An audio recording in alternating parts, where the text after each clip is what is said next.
You can hear me through the mic? Okay. So. Ready, Shreya? Yeah. Okay. All right. Hello, everybody. I'm Dr. Marilisa Christie. I'm Director of Women and Gender in International Development here at Virginia Tech at the Center for International Research, Education, and Development. Shreya Satay over there in the corner, and who you may have gotten emails from, is the graduate assistant who supports this discussion series. She's a graduate student at the School of Engineering at Virginia Tech.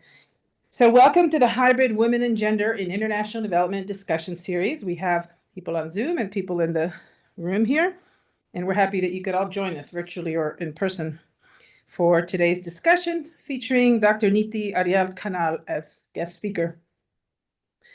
So I'd like to take a moment to thank our sponsors for today's event.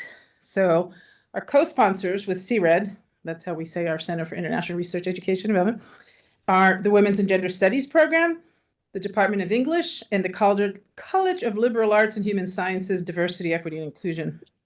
So we've organized today's discussion with Dr. Sweta Bania. Please stand up for a moment, who's actually the organizer of her visit, of our speaker's visit.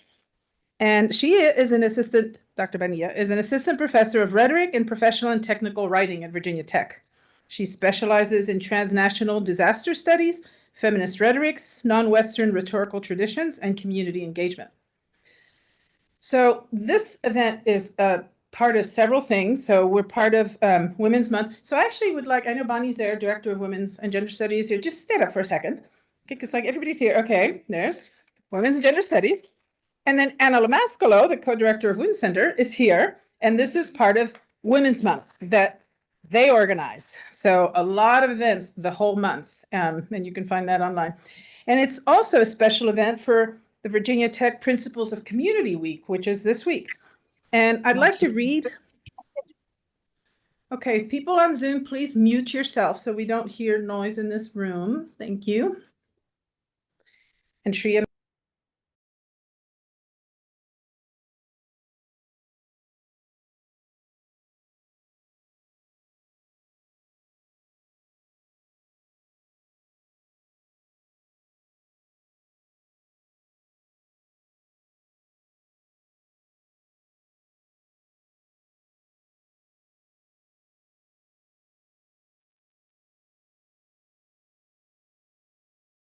Of each person to express thoughts and opinions freely.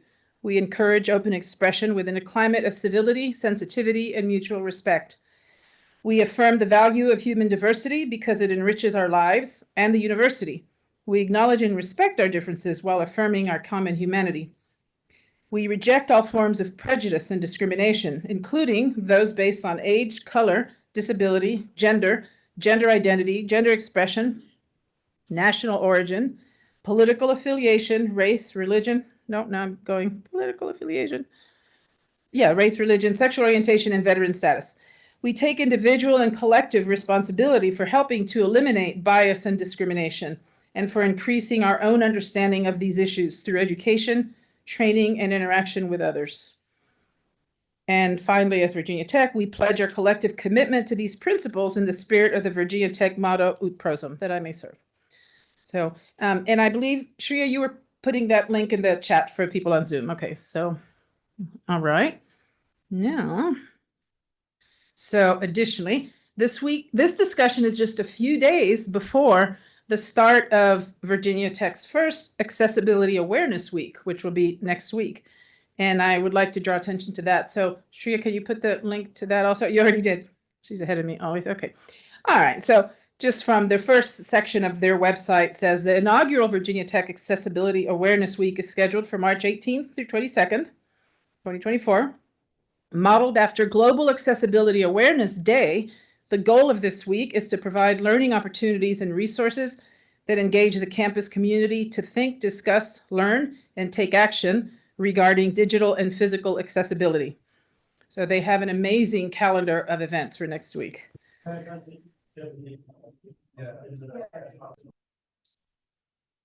Okay, now I always like to say who's registered because it's kind of fun. So as of this morning, we had 133 people registered for today's event. So in addition to many diverse folks in the United States, we have people who join us from other countries, including, long list, Nepal, Australia, Bangladesh, Mongolia, Sri Lanka, Switzerland, Kenya, and Zimbabwe. Besides students, faculty, and staff from Virginia Tech, we have folks joining us from lots of other universities like Kathmandu University, Tribhuvan University, Cornell University, Dhaka University, etc., and NGOs like Beautiful Hearts Women's Development Innovators, Emerge, Care Nepal, and more. Welcome to all. So please know that our event will be recorded. The Zoom event will be recorded and available on our website later. It takes us about a week, sometimes two, to get the transcription, and then it'll be permanently on Virginia Tech's VT Works on the library site. So for the participants on Zoom, by staying on now, you're consenting to be recorded, but you can turn off your camera if you don't want your image to be recorded. Okay, so next, before introducing the speaker, I'd like to invite you to reflect on Virginia Tech's land and labor recognition. So I'm going to read the short version, but a longer version is available online also, and that'll be also in the chat. So the land acknowledgement. Virginia Tech acknowledges that we live and work on the Tutelo-Monacan people's homeland, and we recognize their continued relationships with their lands and waterways. We further acknowledge that the Morrill Land Grant College Act of 1862 enabled the Commonwealth of Virginia to finance and found Virginia Tech through the forced removal of Native nations from their lands in California and other areas in the West.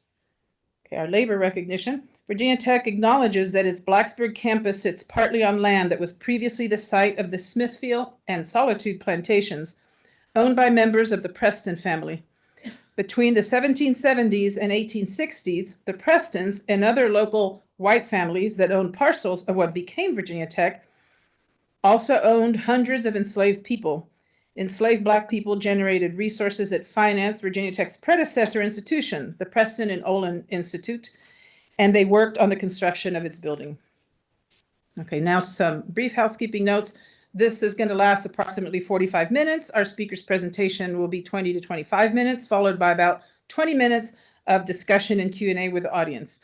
All the participants will be muted, and I actually don't know if we have the ability to do that, so please try to keep yourselves muted. I know we can mute one by one, but it's not a webinar. It's actually set up as a Zoom meeting. So as always, in order for our discussion to be as rich as it can be, we need everyone to be respectful and treat all participants with kindness and respect and without discriminatory behavior. So after our speaker's presentation, people can raise their hands, and by that I mean on Zoom, can raise your hands, or here in person, to ask questions of the speaker. And people joining via Zoom, you can raise your hand through virtual buttons, and we'll ask you to unmute yourself. However, you can at any time during the talk write in, if you're on Zoom, write in your question in the chat, and we'll be transferring those to a Google document, and then I can read those at the end in the order that they came in, unless one person asks 10 questions and then I skip around. Okay, so please wait your turn to speak so we can avoid interruptions and maintain etiquette. So again, this is being recorded, so you will have access to it on our website. In advance, I'd like to ask you to please fill out the survey that will take you 2 minutes at the end. It really is helpful. And now finally, what you actually want, Dr. Neeti Kanal is an assistant professor at Tribhuvan University in Nepal. She's a passionate educator, feminist, maybe you need to be here, feminist researcher and activist. With over 2 decades of experience, she blends activism, research, and teaching with a focus on social justice. Her research spans gender and disability, armed conflict, motherhood, violence against women, and reproductive health. Notably, her work on gender-based violence and women with disabilities informs policy advocacy in Nepal. Today, she will talk about Nepal's transition from a least developed to a developing country and how the plight of women and girls with disabilities there remains unchanged. Her presentation will explore how their experiences are shaped by ableism, patriarchy, and intersecting barriers. Despite Nepal's ratification of international conventions, these marginalized groups continue to be overlooked in legislation and policies. Dr. Kanal's research activism spanning 2 decades highlights issues such as gender-based violence, reproductive health, and systemic barriers faced by these individuals. And I want to say that there was a great article written based on interviews with her that just came out the day before yesterday in BT News. So thank you for participating in that interview. So the title of her talk today is Intersections of Vulnerabilities, Multiple Marginalized Experiences of Women and Girls with Disabilities in Nepal. So please welcome Dr. Neeti Ariel Khanna.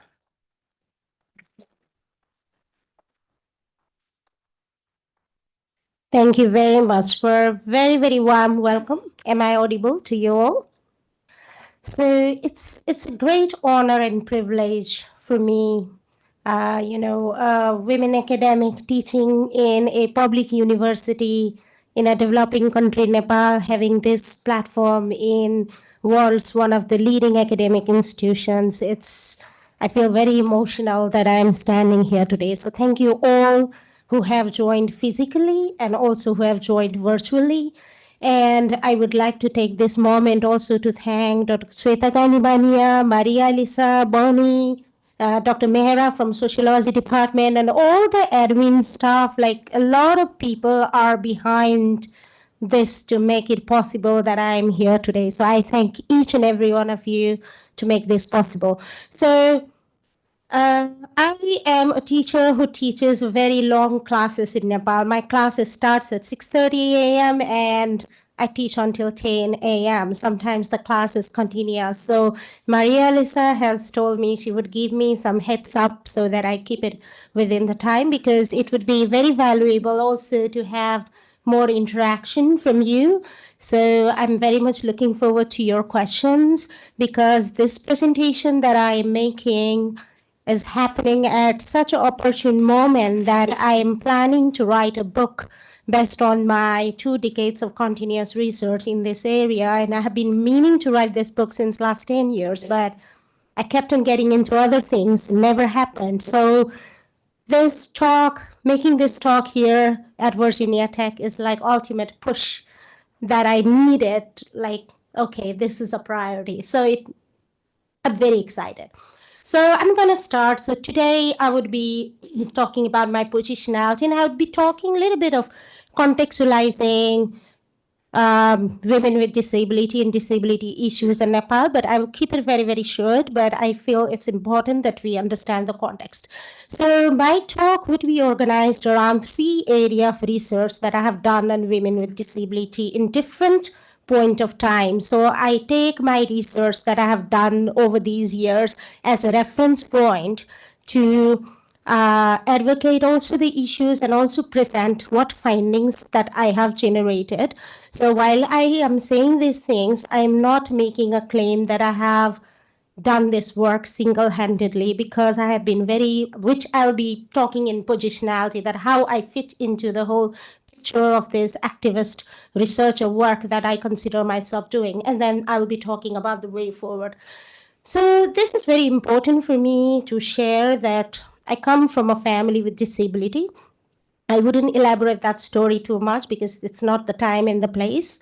So having that story as a part of my life always pushed me to understand the issues of disability, because while growing up, I saw so much stigma and suffering associated with disability. So when I was 18, 19 years old, together with my young friends studying in college in Kathmandu, we started volunteering for blind organization. Our job was like we would bring out the bulk of books, we would read it out, record it in the cassette, and give it back to the blind people. Because in those days, the technology of audible books and talking technology was not readily available. So that is how I started getting engaged with persons with disability. So that entry point as a volunteer also made me connected to disability community in Nepal as a very strong part of the community. So that also opened up opportunity for me to work as an enumerator for some very beginning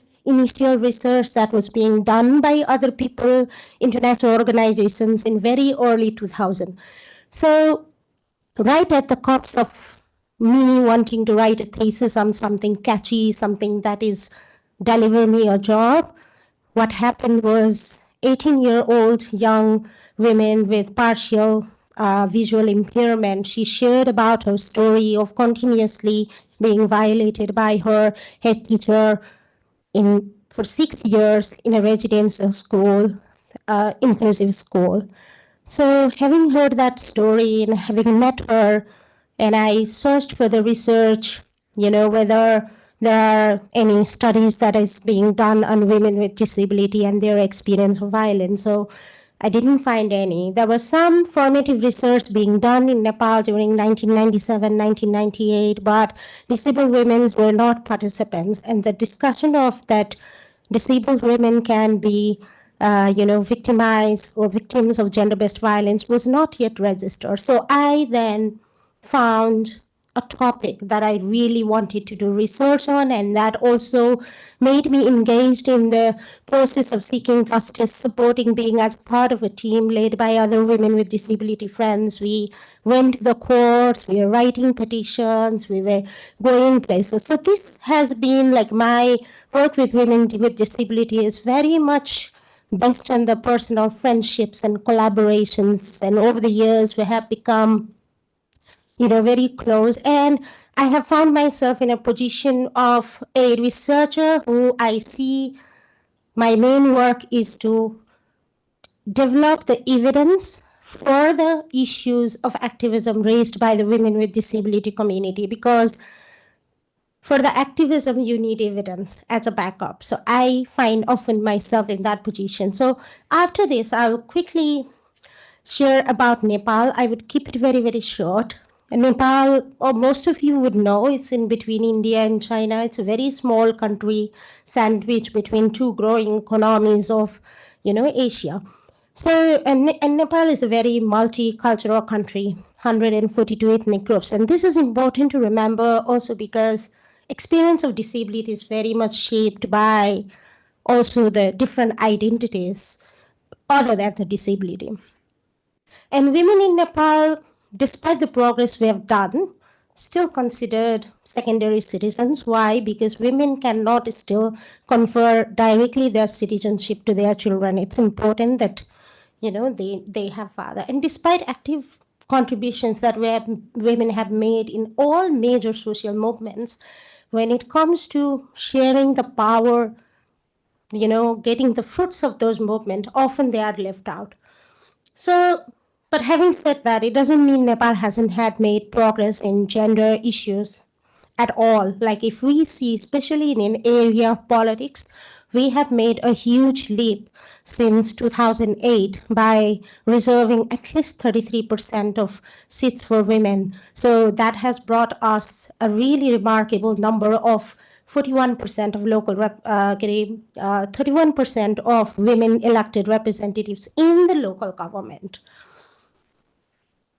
So in my abstract, I talk about the LDC graduation. Why? Because Nepal until now is considered a least developed country. So it is in its preparatory plan for graduating from LDC category to DC category. And it is based on certain indicators that I show in slides. And when I look at the lives of the marginalized people in Nepal, especially a community like women with disability, I am concerned because this graduation is happening without addressing the persisting social inequalities. And I also believe that the set quantitative indicators that has been set for the graduation criteria is incomplete. We should consider also whether the country has been able to reduce the inequalities or not in order to consider it. So that is the reason why I brought the issue of DC category, because Nepal is going to lose a lot of privilege in terms of aid funding, in terms of support, in terms of also the privilege for the trade benefits for getting lower tariffs for, imports and exports. So it's a bit of a concern for me as a, researcher that this DC category is just happening in a very limited set indicators. And I feel that Nepal is not yet there yet. So disability in Nepal, I would quickly like to say that the numbers reported has been consistently low. And it is very much different from how disability community in Nepal claim their number, because often disability community in Nepal, based on the WHO reference that in low income countries where there's high level of poverty, it is more likely that there will be 50% of the total population as disabled. But census in Nepal, consistently we see that the lower report seems to be happening. So one of the reason I think is very much related to shame and stigma associated with disability. And also there is a diverse estimate in terms of number of women with disability in male. The official statistics show that the number of women is lower than the men, but global studies shows that in lower and middle income countries, women are more likely to be disabled. And there are also gender related factors, like for instance, issues of gender based violence and all that, that can increase the prevalence of disability in women than men. But again, the data tell a very different story. So that also brings us to the point to have a very good, reliable census data.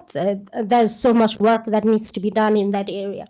So talking about women with disabilities in Nepal, I see that, being a country with patriarchal ideology in practice and also shaped by very much other intersectional identities, which I'll be talking a little bit more elaborating on my findings related studies. And Nepal has ratified convention relating to disability as well that guarantees the right of people with disability, and Nepal also has ratified CEDAW, which guarantees the rights of women. So in terms of ratifications and commitment to the global community, Nepal has been able to do that, and also in national policies, Nepal has been able to make good progress in revising the law to make it disability friendly and women friendly and gender sensitive. But in practice and in implementation, there's still a lot of gap going on, which is very much what my research is about. So women with disabilities, so I argue that they are one of the most marginalized and vulnerable group. And my initial experience with engaging with research relating to women with disability when in early 2000 came with the experience of being, it was a left out issue on both factors. So women rights organizations were not engaging with disability issues, and disability organizations were not engaging with the gender issue. So it was a neglected issue. So now, as I mentioned, I will be focusing on three different areas of my research. So first area of my research is gender-based violence experienced by women with disability. And I've done three research in that area. I've also done other little research, but based on those three research, I want to share with you what I want to share. And again, I won't be able to cover all the findings. I'm just going to give a very short snapshot of that only. So because I worked on the issue of my first research, the thesis I wrote was on sexual violence. And one thing I encountered was the very much of the notion of asexual image of women with disability. The women with disability in Nepali society was seen as someone who has no sexuality or who has no sexual need. And then there was that kind of understanding among people that sexual violence was very much associated by attractiveness, bodily attractiveness. So because of the asexual image, women with disability were not recognized and considered as a, priority areas for all kind of activism that was going on to combat the gender-based violence. So in my research, I looked into the lifetime experience of sexual violence among blind women. I had gone to interview in a residential hostel where women from different parts of Nepal were living in the central, capital city of Nepal. They were studying there, learning music. So they were my participants. So I asked them about their lifetime experience of violence, and 70% of them reported that they had experienced. And the disturbing factor, and not so unknown for us, as we all working in the area of gender-based violence, know that it is from the people who are closest to women. It's within the family, it's within the community. So majority of the perpetrators were people who were known to, women themselves. So, and majority of the instances of violations are actually happened in the school, like the case I talked to you about. And also, there was also a violence that was committed by blind men, but there was a sense of discomfort and difficulty to talk about, because it would be considered as, maybe not so good thing to talk about, as it would create a problem within the movement. So sometimes some leading figures within the disability movement themselves were the perpetrators. So it was a challenging situation. So another study that I did this study with the Nepal Disabled Women's Association. I was also accidentally their first program officer. They had received a small amount of funding. They were just setting up their office, and we had received some funding, and I was also doing this research, and I was also serving as a program officer, and it was a very fascinating time for me to do this research. So this study also showed that the prevalence of violence is very, very high. And later I would be talking about that when we talk about the women with disability and gender-based violence, it is required that how we define the violence has to be based on the women's experience, because it's a different kind of experience. So what we see as an act of a violence can be different from for women with disability. So that is why, for instance, issues such as being denied for the basic needs from the family, being denied from the education. So that kind of pattern of violence was very, very visible, and family violence was very, very visible. So this study I did as a part of a multi-country study that was happening in Bangladesh, India, and Nepal. We were looking at 3 categories of women: women with disability, we were looking at also sex workers, we were looking at lesbian women. So I was looking at the data from Nepal on women with disability, and this work I was engaged because of my prior research experience in that. So you can quite see that the nature of violence, that diversity of violence is also very much there. So emotional violence seems to have the very highest level of reporting, and then physical violence, and then the sexual violence. So sometimes the reporting of the sexual violence in research can be very much shaped by the context, very much shaped by the positionality of the researcher, how much of the trust is between the participant and the researcher. So consistently, the level of sexual violence is always reported consistently low everywhere. So based on these research, I argue that when we look into the gender-based violence on women with disability, we will need to redefine what counts as a violence against women, because the emotional abuse that we generally understand could be a very different kind of experience for women with disability. Like I tend to find in my research mostly about being isolated, being ignored, verbally attacked, and physical abuse very much prevalent in family. Family is ultimate safety net in country like Nepal, where we don't have a very strong welfare system, where government is not very strong enough to provide, be a guardian for those marginalized. So family is the ultimate safety net. But sadly for women with disability, it is the family that they are not safe in because of the shame and stigma associated with disability. So often they can be restrained, deprived of food and water. Sometimes they are tied, so, and also sexual activities. And I talk about forced sterilization because especially in Nepal, unfortunately, I have never done very deep research on women with intellectual disability, but every time I've done gender-based violence, because because of my challenge of doing research and having, because my methods are more interview based, but I have done interviews with parents and caregivers of intellectual disability. So it's a huge problem. There is forced sterilization of women with intellectual disability because it's, parents often take that decision without consent to avoid any possible pitfalls that could arise out of sexual violence and unwanted pregnancy and the same associated with it. So now I'm talking about the second area of my research. Here I have got a quote from a very inspiring young women leader named Sarita Lamisani. She heads an organization that I often collaborate with.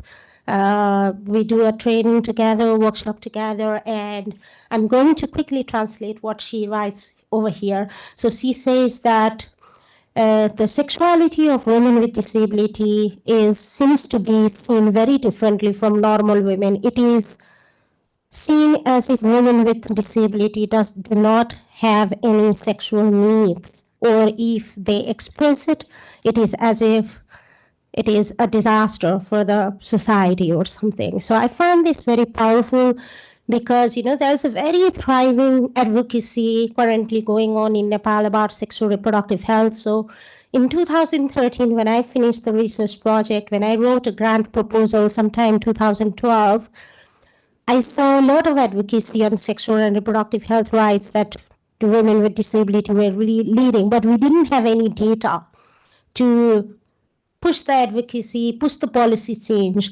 So I collaborated with them and then said, what if I do research in this area and then we can bring something out of it?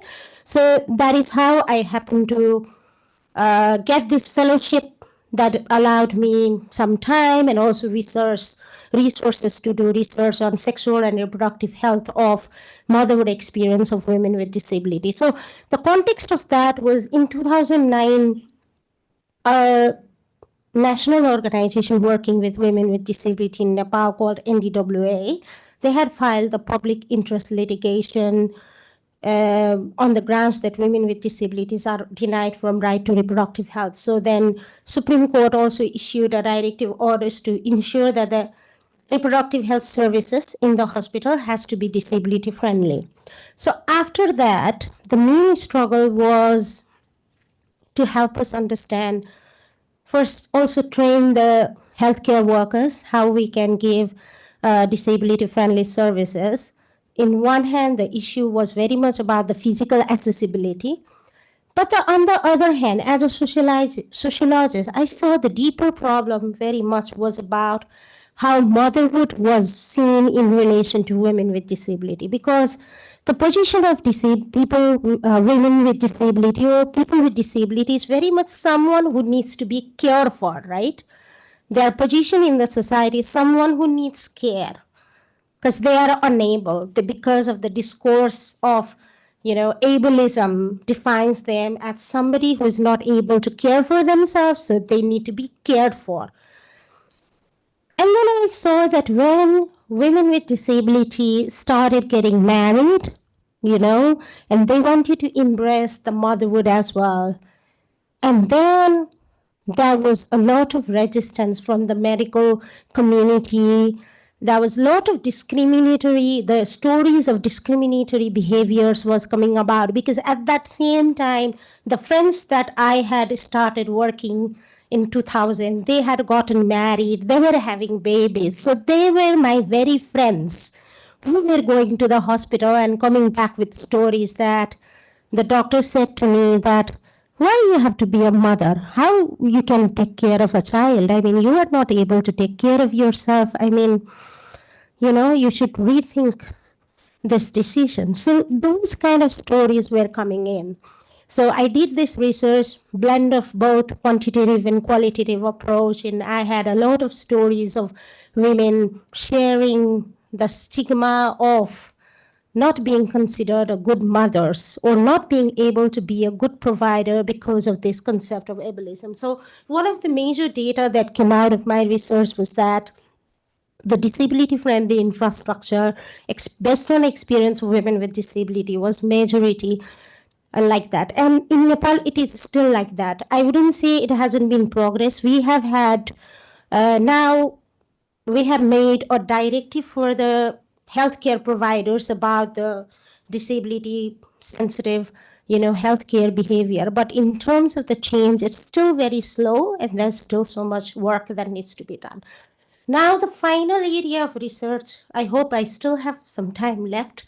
So institutional and policy barrier. So I engaged in this area of research in the midst of the corona. I started this 2021 study the whole year while the COVID was going on. We did mostly the work through virtual medium, and then 2022. So both of the studies were actually commissioned to me by two leading disabled women organizations. One was Blind Women Association of Nepal. I also wrote the funding together so that, we get that funding. And then the second one was commissioned by Nepal Disabled Women's Association. The part of the both research was very much based on the policy analysis. So, which later I would be talk about why I call it institutional and policy barrier. So I would like to take a bit of a time first to talk about the barriers, because one of the things that I want to talk about is also the barriers are very much intersectional. So the very definition of UNCRPD, which is like the main international convention that frames the disabilities, it centers the definition of barrier connecting with the disability. It is not the physical aspect of disability that makes people disabled, but the physical aspect interacting with the barriers that are out there that creates the disability experience. So I'm going to be a little bit faster so that we respect the time. So barriers can be both visible and invisible. So based on this research, I have identified four main barriers. So social barriers are basically about the prejudices and stereotypes and discriminations that people feel. Physical barriers are more visible than social barriers. So it's very much about the natural and man-made environment.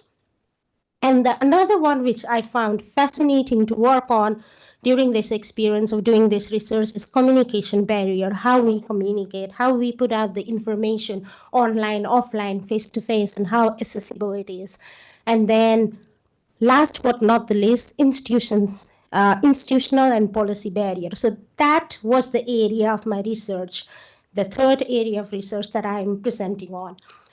So I argue that these barriers don't work in isolation. These barriers are deeply connected to one another. So in order to visualize it, together with my student, we worked very hard to create this infographic that helps us to understand that how it intersects and interact with one another.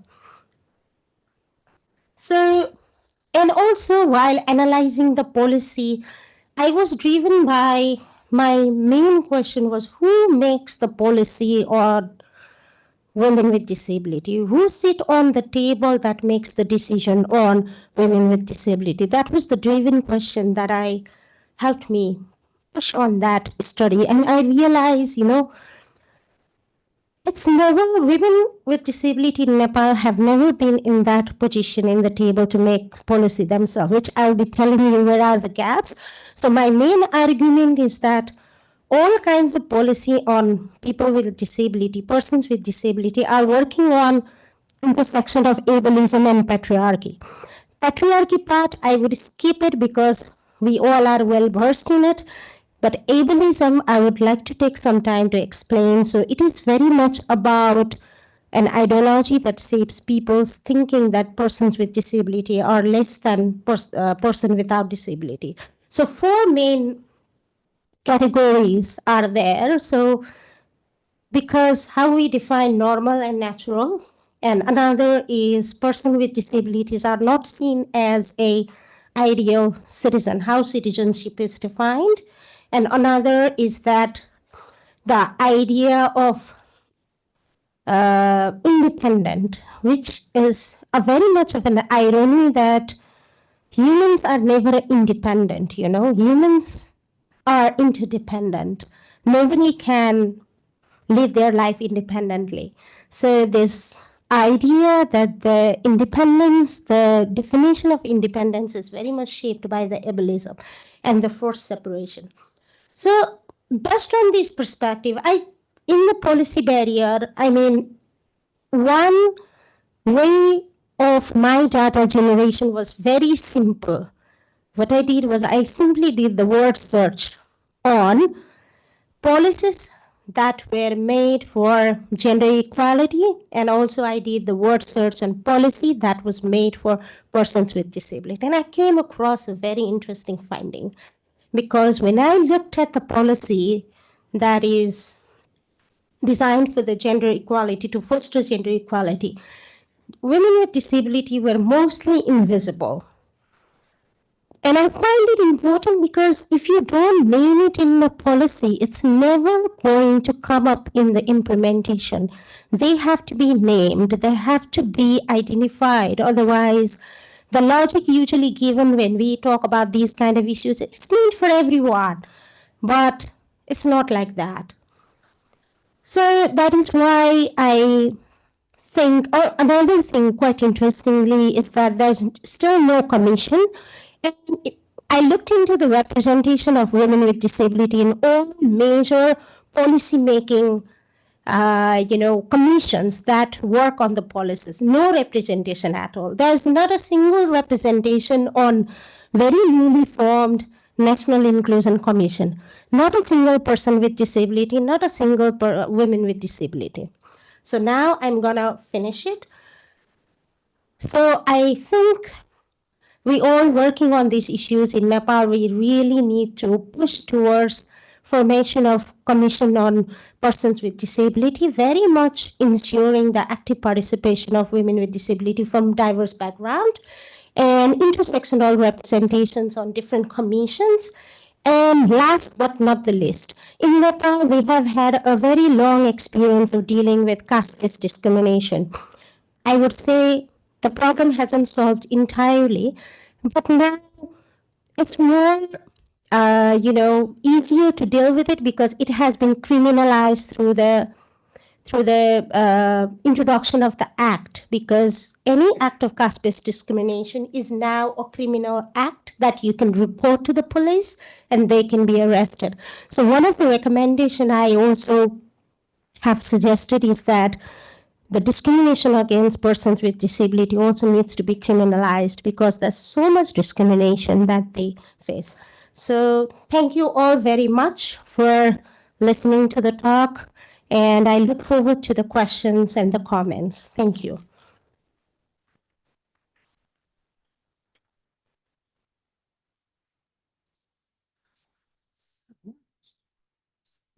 Thank you so much. So, okay, I'll go away.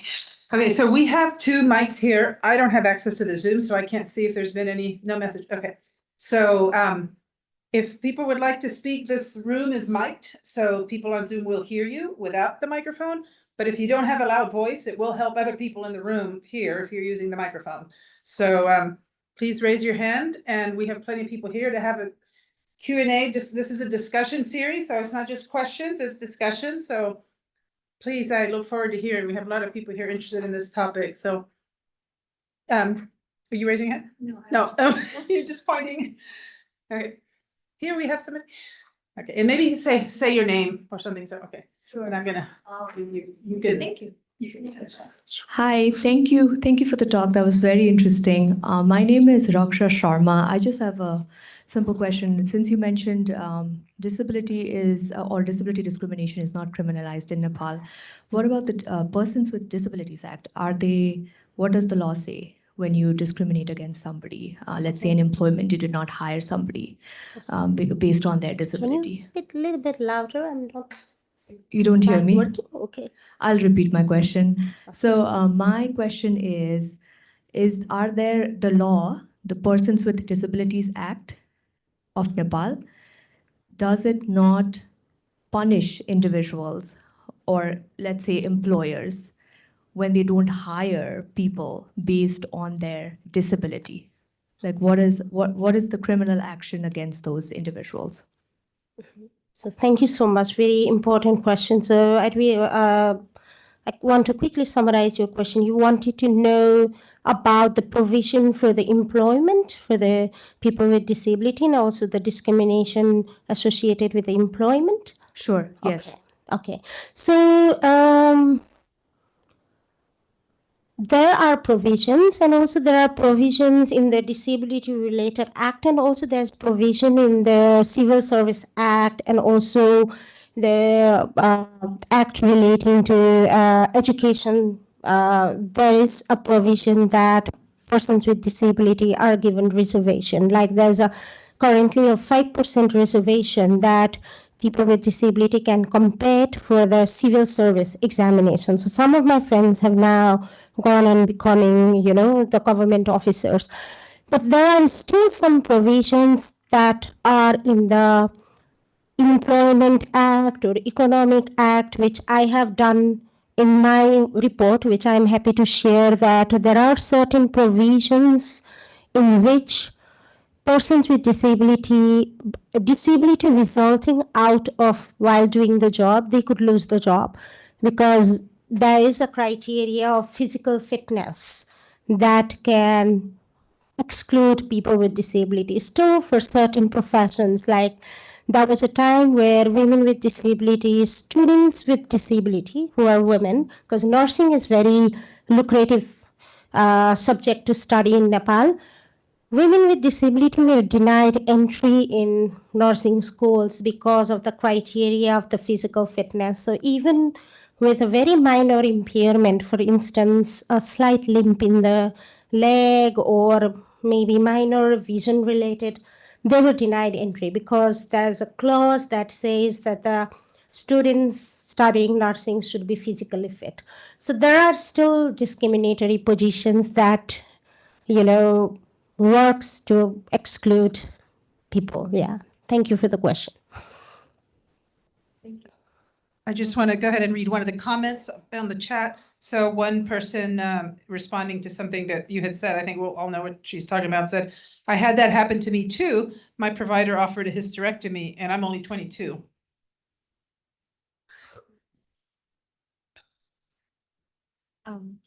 I think we can have a loud voice. Hi, my name is Pavitra Arya. I was kind of curious to know, you kind of include the disabled women in your research. What was the criteria of the disability in your research? Just include the physical disability, or you touch base on a little bit on the intellectual disability too? But what about other major disability like mental disability and other? And I have heard in some of the during my childhood in the village that majorly disabled women with mental disability have some kind of story about the sexual harassment. So have you included those women in your research, and how hard it was to take an interview with their parents, or that there could be lots of errors in answer, of course, but how did you handle with that? How did you deal with that? Thank you. Very interesting question. Depends on different research that I have done, but like I said earlier in my presentation, despite wanting to be very inclusive, I acknowledge my bias that I always had difficulty assessing women with intellectual disability. Some studies were very much specific on a particular community, like I shared that my thesis was just on the blind women only, but other forthcoming research I had done on women with visual impairment, also the hearing impairment and the physical disability.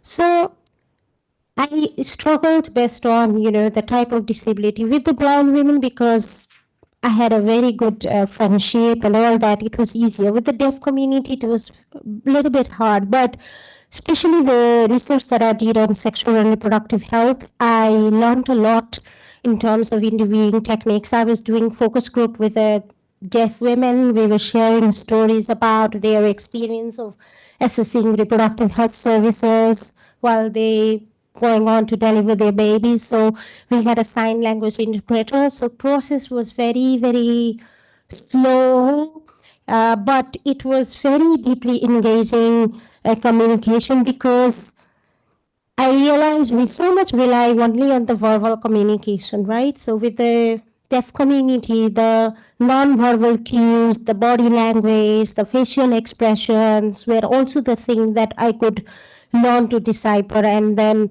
over the years, we developed really very good friendship. Like they invited me to their Tees program where they were having some, dance competition among the deaf women. They were not hearing music, but they were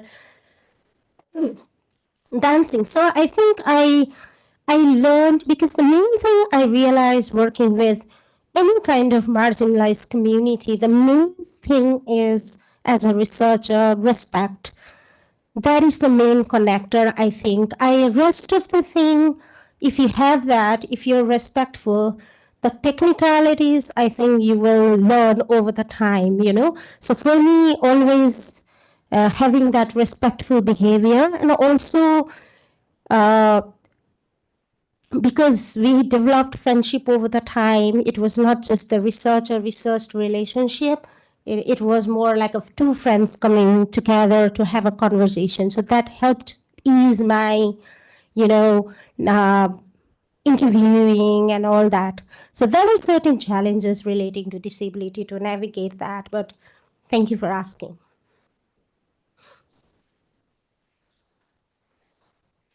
Good afternoon. My name is Audrey Reeves. I'm based in political science here. Thank you very much for your talk. My question has to do with the relationship between what you observed in Nepal and what the research community globally has found on the intersection of gender and disability. In your research, have you found anything that challenges or complicates broader understandings of gender and disability as it's understood, like globally? Thank you. Thank you. Thank you. Thank you very much. I couldn't talk about it here because I discovered very lately the perspective of ableism, and I wanted to fill that in today. But I found perspective of feminist critique of disability quite powerful in the way that kind of brings, basically in disability, when we do research, like two main models seems to be very much in contestation with one another. One is very much of a biological or medical model that sees disability as a pathology or some kind of a physical defect. But the social model is very much about looking at the social constructions of the disability. So feminist critique kind of brings in analysis of the dual marginalization of women with disability. So I found that quite powerful to look into. But lately I've discovered this perspective of ableism because I found it very interesting that everything that the people without disability, how we think, how we behave is very much shaped by ableist perspective. So often there is a lot of unconscious bias that could be exercised even by ourselves against the community. So I thought bringing that into discussion with intersection of ableism and patriarchy also could be one of the model that we could look into, situation of women with disability. Yeah.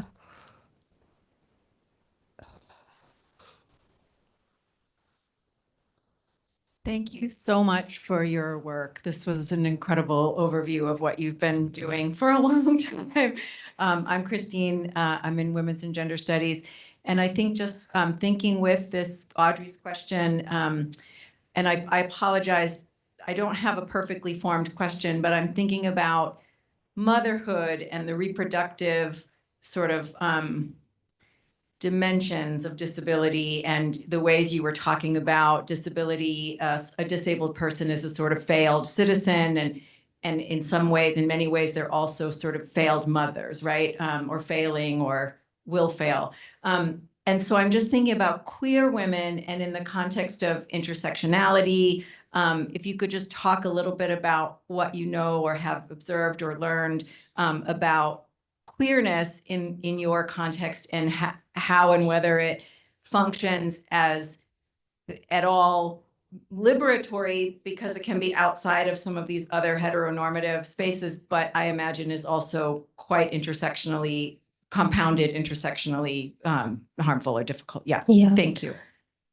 That is something that I very much want to explore in my book. So that's a really good question that I need to delve deeper.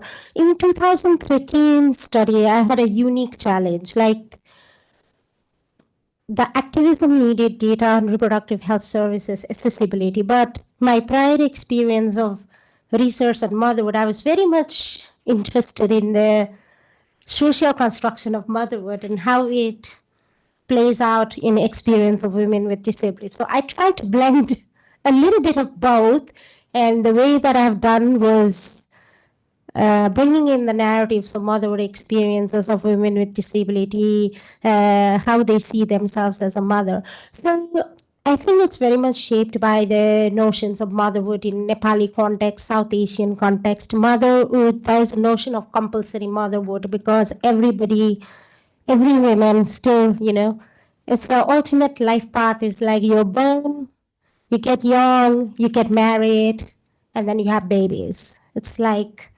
straightforward path right there. So having married means everybody expects you're gonna have babies someday. But with women with disability, again, there's a lot of it's very much connected, deeply connected with the sexuality or how sexuality of women with disability is viewed as well.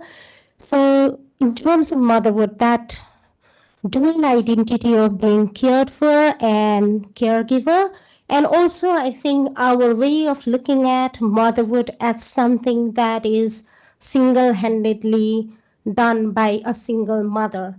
The way we understand the caring responsibilities of motherhood as sole responsibility of mother alone. So we don't see mothering as a shared responsibility within the family. It is again the ultimate responsibility of the women themselves. And when it comes to women with disability needing support to do that, everybody needs the support to take care of children, whether you're disabled or not. But then that our ideology that it has to be done solitary by yourself, you should be capable to do that our understanding of capability is very much also at play there, I think. But I would love to unpack this because thank you for giving me food for thought. So I want to officially end this meeting because the Zoom, it's exactly 1:30. So, but I want to let the people in the room know that we have this room for another half hour. So you're welcome to come up. But thank you very much, Dr. Kanal, for an amazing presentation.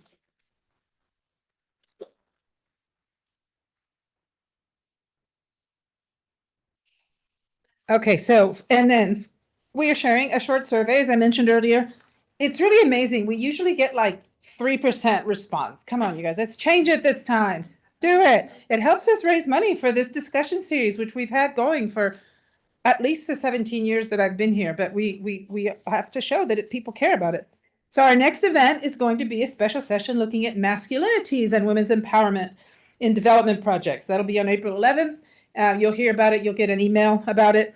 And it'll be a virtual presentation so everybody can join on Zoom. Check out our website for more information and take some bagels on the way out if you're in the room. I'm sorry, those of you on Zoom cannot have a bagel, but thank you all so much. So much for coming.